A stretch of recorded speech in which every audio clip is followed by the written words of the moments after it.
Assalamualaikum warahmatullahi wabarakatuh. Saya Sulisa Sri Purnama, NIM 2008769, Prodi Pendidikan Kepelatihan Olahraga Fakultas Ilmu Keolahragaan. Baiklah, di sini saya akan memberikan contoh tentang yang pertama yaitu struktur dasar gerakan, yang kedua contoh konkret fase-fase gerakan dan fungsi fase gerakan. Nah, di sini masuk kita yang pertama yaitu struktur dasar gerakan. Di sini struktur dasar gerakan sama dengan fase-fase gerakan yang selalu ada dalam pelaksanaan gerakan. Fase gerakan adalah tahap-tahap pelaksanaan bagian atau serangkaian gerakan yang memiliki fungsi tertentu untuk mencapai tujuan gerakan. Fase gerakan terbagi atas 3 bagian, yaitu fase awal, fase utama, dan fase akhir.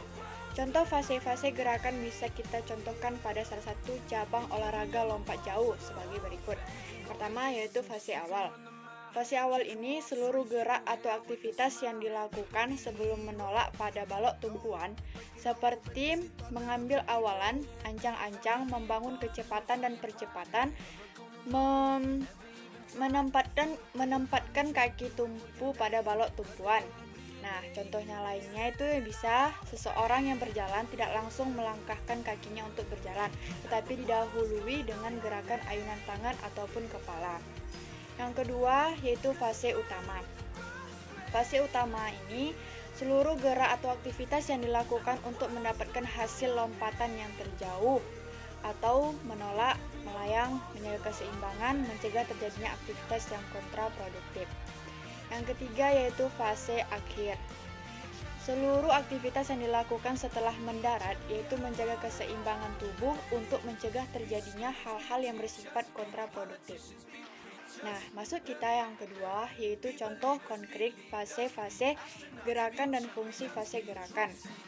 Dalam melakukan gerakan, fase-fase gerakan juga berfungsi sebagai yang pertama yaitu fase awal, disebut juga fase persiapan. Nah, ini berfungsi untuk mempersiapkan secara optimal segala persyaratan yang dibutuhkan untuk pemecahan tugas gerakan yang terjadi pada fase utama. Persiapan tersebut meliputi pembangunan dan pengordinasian kekuatan, kecepatan, dan percepatan. Nah, yang kedua yaitu fase utama tadi berfungsi untuk pemecahan tugas utama gerakan. Yang ketiga atau yang terakhir, fase akhir ini berfungsi untuk mengembalikan keseimbangan tubuh. Sekian contoh yang dapat saya sampaikan. Apabila ada salah kata, saya minta maaf. Saya akhiri dengan wassalamualaikum warahmatullahi wabarakatuh.